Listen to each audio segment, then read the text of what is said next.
Yo, what is up guys? It's the Goblin and welcome back to another Call of Duty Black Ops Cold War video. Today's video is episode 1 of how to get better at Cold War, tips and tricks, and basically I've been up all night making videos for you guys and playing this game, and I've taken a little bit of notes here to read out to you guys, and basically we'll just use these notes as a reference for this commentary to go over a bunch of different tips from everything of attachments, or not really attachments, but stuff that you want on your class setup, and as far as perks, wild cards, score streaks, which aren't part of your class setup, but it is part of your overall setup, all the way to jump shotting, how to maneuver around these maps, how to cover with different head glitches, and how to catch people off of the objectives. A bunch of just different stuff I've written down here that I'm going to be talking about in today's video. If you guys could smack a like on this thing, that would be absolutely incredible. Let's go ahead and go for 170 likes. If we could hit that, that would be amazing. Subscribe to the channel if you guys are new and not already subscribed. Also, be sure to hit that notification bell. I've already uploaded 3 videos. I think I did the how to rank up fast, your best settings if you guys play on console, as well as the third video was going over a bunch of the early class setups you're going to want to use probably for this first weekend and first week or so of the game. So check out those videos if you haven't already, and let's go ahead and get right into it. So like I said, I'm going to start off with some of the more practical and easy to apply tips. So in this game, one thing that I've noticed from playing all night and making videos is that whatever Call of Duty gives people off the spawn, I mean off the release of the game. It's funny, I called it a spawn, but off the release of the game, what Call of Duty gives people is always going to be abused as the default, because that's just the way it works. When people, by the time people are level like 40, 50 in a week or two, it's going to be different. But as of right now, there is UAV spam and there is stun and nade spam, and that is for a couple of reasons. Obviously, UAV is because simply everyone gets UAV on as their score streak, and in this game, you don't actually have to earn a kill streak to get a UAV. You simply have to just earn score and your deaths don't reset it. So everyone is getting UAVs and completely spamming them, and that's why it's very, very important to, when you do get Ghost, I believe it's level 17 and it's a perk 3, as soon as you get Ghost at level 17, keep that in your head, in your mind, at level 17, switch over and immediately switch that perk. Gung Ho is really good as a perk 3, but Ghost is definitely needed now because everyone is spamming those UAVs. And on the other end of that, we have stun and nade spam for a couple of reasons. This one kind of goes with multiple reasons. Number one, obviously just stun and grenade are going to be your normal stuff that's on your class setup. And then also with the wild cards, you unlock the first wild card, Danger Close, at level 12, and that allows everyone to, I think it makes you start off with a lot more max ammo, or I don't know, I'm not sure if it's max, but a lot more ammo you start off with, which is really, really nice. And then also it allows you to have 2 of your stuns and nades, which of course just increases that spam even more. So that's what's being spammed right now, UAVs and grenades, both types of grenades. So how you counter that is level 17, when you're, as soon as you hit that with your perk 3, slap Ghost on every single class setup, and as soon as you hit level 20 with your perk 1, slap Flak Jacket on.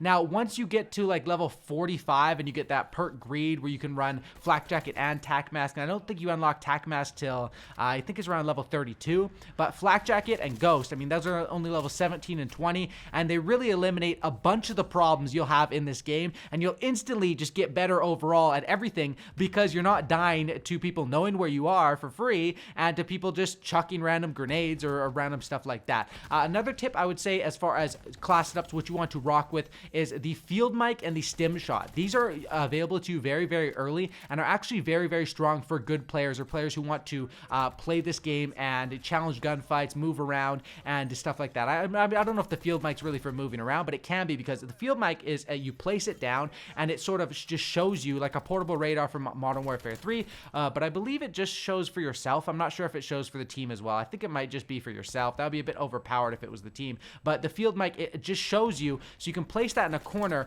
right at a popular route where they're coming. Let's say I play domination, right? So I place that somewhere between, let's say they're at the A flag, somewhere between A and B in a corner, and I can just watch that route the whole time on my mini map and go over there whenever I see an enemy and get free kills like that. And the field mics last for quite a while, and when you do get them, just make sure you place them pretty well, because people are tracking them down here early and destroying them quite a bit. So your placement is very important with that. And stim shot is not your default. You start off with the stun, but whenever you want to run stim shot, I'm not sure if you unlock it at like a really low level, or by the time I just checked my setups, it was right there. So stim shot is one that I think you get it at a super low level if you don't get it right off the start, but stim shot is amazing because of the fact that I heard that stim shot also, if you are stunned, you can use that and it gets rid of the stun, so it's like an active tac mask. But more importantly, in this game, you can see your health bar in the bottom left, and using stim shot is just amazing. Similar to how it has been in previous Call of Duty games, it's something that, you know, you're in a gunfight with an enemy, you're both weak, you both duck around the corner,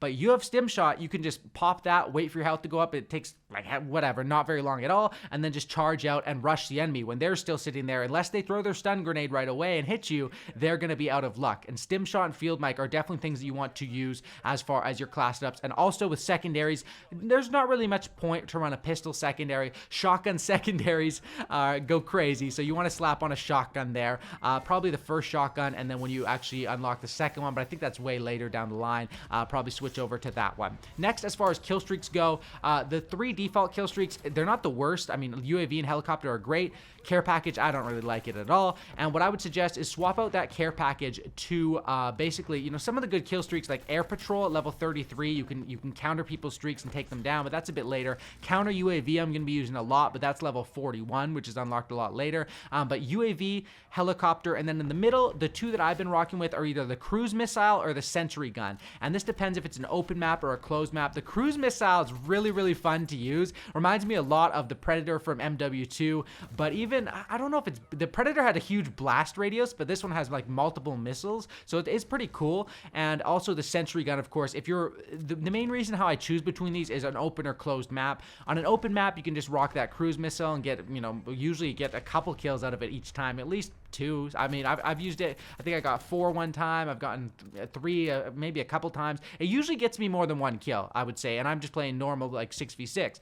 Or the sentry gun, which is really, really nice. The only bad thing about that is you risk yourself when you go and place it, and a lot of times it can get you killed on a streak or something like that if you are, you know, because I just, whenever I have it, I want to place it, but it does help you control the map. So I'd recommend if you are on a streak and you get that sentry gun, don't be in a rush to place it down right away. That's definitely got me killed a few times, but that's basically how I decide on the middle streaks. UAV and helicopter are pretty good, just as the first and third streak, for at least for as of right now, because, you know, people will it's gonna take a while for people to hit level 50, you know, 40, 50, 55 to get all these best streaks. Now, as far as actual gameplay tips and tricks, this game plays similar to other Black Ops games, but there is a bunch of differences, mainly with the map and the map design. So first of all, as far as the gameplay mechanics, what you're going to want to do is you're going to want to jump shot. Always jump shot in this game and strafe left and right. Those are the most powerful things in this game. Jump shotting and strafing left and right while aiming down sights are very, very strong. Drop shotting, it can be usable, but you have to make sure you have a certain attachment on that makes it available,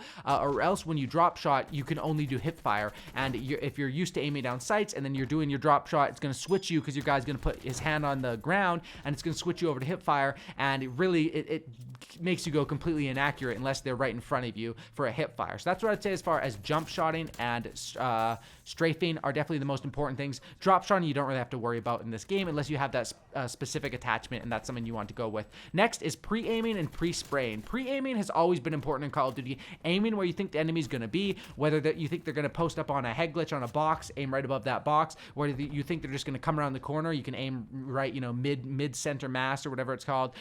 But as far as pre-spraying, I think it's more important in this game than ever because people die really, really quick, and there's a lot of stuff going on with all the nades flying around, it's very hectic. So a lot of times you just pre-spray and you'll end up getting a bunch of kills, or also even if you just hit them, then your enemy ends up finishing off that kill for you. That's still points for you. So very, very efficient, I would say, in pre-spraying in this game is probably like one of the strongest it's ever been in Call of Duty. Very, very important. Now, as far as the maps, it's Head Glitch City. So what you want to do is rushing in this game is a lot different from, you can't really run out in the open, and there aren't really many places to go in the open. Even on that map, what is it called? Cartel. The whole part that's supposed to be open, they just made it a bunch of bushes. And that's why the thing is that you can move through the middle of maps in this game more than you could in past Call of Duty games, but also be careful because you're still going through the middle of the map. There's a bunch of little power points around you, power positions looking down on you, so you have to be careful. But once you understand what little routes you can have to cross over the map right here, because there's a little box, that's very, very important. And on the other hand of that, when you see people crossing through the middle of the map, don't chase kills, because a lot of times if you have a good position, you're surrounded, you have a box right in front of you, a head glitch, and you shoot someone and they just slide away, you're inclined to chase that kill, but they might have a stim shot, or they'll definitely have either stim shot or stun grenade pretty much, so they do have the chance to basically re-engage with you, and re-engaging is a lot better in this game than it has been in the past. You can get surprised, or even if you leave that spot, you can just get hit from another angle. So I would say don't chase kills is actually an important tip. In previous CODs you could get away with it, but in this one not so much. So as far as if you want to play more active and rushing, you would want to move from head glitch to head glitch and move from cover to cover position. You don't want to find yourself out in the open very often. If you do find yourself out in the open, you end up winning 1 to 2 gunfights. Usually that's a good sign, but then you want to find yourself back into some cover. And what I mean by this is don't just camp in the same spot every game, but you move from power position to power position, and understanding basically this game, the way to really maximize, especially on a game mode like Domination, which is my favorite game mode, the mode I've been playing the most, is you want to learn the common routes and find the best cutoff points. There's so many cutoff points in this game. It's unlike anything I think we've ever seen in Call of Duty before with this map design, where even the maps that are 3-lane maps, they're 3-lane, but there's a bunch of different cutoff points where if you can understand those points and learn these maps, learn the spawns, and spawns are pretty easy to learn if you play a game mode like Domination. If you play stuff more like TDM or Kill Confirmed, it takes a little bit more time, where the way to learn the spawns in those maps is to look where your teammates are. Usually they're going to be spawning where your teammates aren't. So if like 5 of your teammates are over in this corner and you can pay attention with the kill feed, they just got 3 kills, the enemies are probably going to spawn on the opposite side. So you can use that to your advantage in TDM or Kill Confirmed. In Dom, it's pretty obvious where, or the general area where they're going to spawn, and you just want to make sure that you're cutting them off, and that's the way to win in this game, is basically the cutoff points, and moving from cover to cover is very important. Not chasing kills, and understanding when you do get in those open gunfights, jump shotting and strafing is a major key, because players do die very quick, which does give you the ability to pull off double kills and triple kills, but it also does give you the ability to die very quick if you find yourself in a bad position. So hopefully this video did help you guys out. Like I said, this is just episode 1. Definitely gonna be doing more tips and tricks and how to get better videos on Cold War. So let me know in the comment section down below, what are you guys struggling with, or any questions that you guys have as far as this game. Like not necessarily what you're struggling with, it could be what you're doing well at as what you're good at. You could leave some tips for other people as well. Just general questions down in the comment section down below, or questions or topics that you want me to cover in future episodes of this series of how to get better. So I have a couple topics that I know people want me to cover, and I can build off of those. So hopefully you guys did enjoy this video. Drop a like if you guys did. Subscribe to the channel if you guys are new. Hit that notification bell. A lot more Cold War content coming and on the way. And that's about it. I'm out. Peace.